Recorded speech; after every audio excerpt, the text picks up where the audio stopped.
Hojiin tola ooltummaa mootummaan rakkoolee hawaas dinagdee lammiilee furuu fi nageenya waaraa mirkaneessuuf hojjechaa jiru hojii lammiileen eeyyamamoo ta'anii akka hirmaataniif yeroo humna beekumsaa fi qabeenya isaaniin uummata isaaniif akka oolchan jajjabeessuuf hojjetamudha.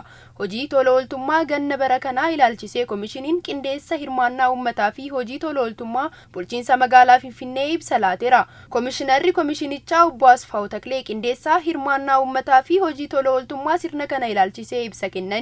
Hojii tola ooltummaa ganna kanaan tajaajila namoomaa fi tajaajila hawaasummaa misooma magariisaa fi eegumsa naannoo akkasumas barattootaaf barnoota gannaa kennuu irratti xiyyeeffachuun kan hojjetamu ta'uu ibsaniiru.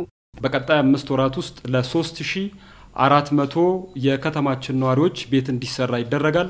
ጆታን ሸነን ዱፈኒtti jiraattota magaalattii 3,400 manni jireenyaa akka hojjetamu ni taasifama. Manneen kana keessaa waxabajjii dura xumuramanii jiraattonni kan itti galan ni jiru. Itti fufiinsaanis hanga fulbaana 30tti manneen hojjetaman jiru. Ayyaanota sababeeffachuun maaddii qooduu fi qophii baga nagaan dhuftanii bal'inaan ni taasifama. Tola ooltota miliyoona 1 ol hirmaachisuun magaalaa keenyatti hojiin ashaaraa magariisaa akka dhugoomuuf ammarraa jalqabee kan hojjennu ta'a. Tola ooltota 300,000 fi 20,000 qulqullina eegumsa naannoo akka magaalatti geggeeffamu irratti hirmaachisuuf hojjechaa jirra. Barsiisota tola ooltummaa irratti hirmaatan 1,500 qopheessuun hagayya 1 irraa eegallee barattoota 100,000f akaakuu barnootaa 5 irratti tola ooltotaan barnoonni gannaa ni kennama. Hojiilee kaka'umsaa garagaraa taasifameen yaadrimee koottaa minjaala kitaabaan haa guunnu jedhuun mana kitaabaa Abroot manneen amala sirreessaa akkasumas manneen kitaabaa magaalattii keessatti argamaniif sochiin kitaaba walitti qabu akka gaggeeffamu ኮሚሽነር አስፋው ሂመኒሩ የአብርሆት ቤተ መጻሕፍትን ኑ የመጽሐፍ መደርደሪያውን እንሙላ በሚል መሪ ሐሳብ ማለት ነው ማነ ኪታባ አብሮትቲ ኮታ ኪታባን ሚንጃላ ሃጉኑ ያርሜ ጀዱን ሆጂ ጉቱ ታሲሱ ኒ ሆጀና ለማፋ ኦቦሌወን ኬኛ ማንኔን አመላ ሲሬሳ ኬሰ ጅራን ኢጃረመኒ በውዋን ቀበኒፍ ኪታቦታ ወሊtti qabu qabna sadaffaa irratti magaalatti keessatti manneen kitaaba argamaniif deeggarsi ni taasifama tola ooltonni 5,000 walii galatti namoonni dhiibbaa uumuu danda'an atileetota aartistoota hirmaachisuun akka biyyaatti walii galtee biyyaalessaa sochiiwwan uumuu dandeessisan irratti bal'inaan ni hojjenna.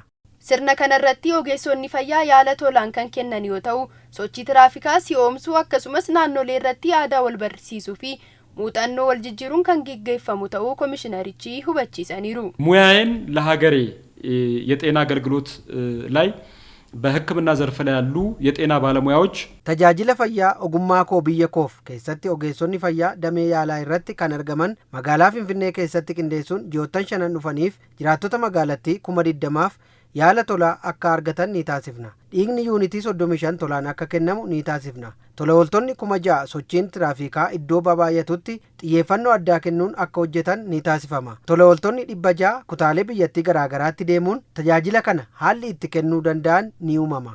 Hojii tola ooltummaa ganna bara kanaatiin tola ooltonni miliyoona 1.5 ta'an kan hirmaatan yoo ta'u hojichaanis jiraattota 500,000 fi 70,000 fayyadamtoota taasisuuf ni hojjetama jedhameera. Hojii kanaanis baasii mootummaa birrii biiliyoona 2.7 tilmaamamu hambisuu akka danda'amu heerameera.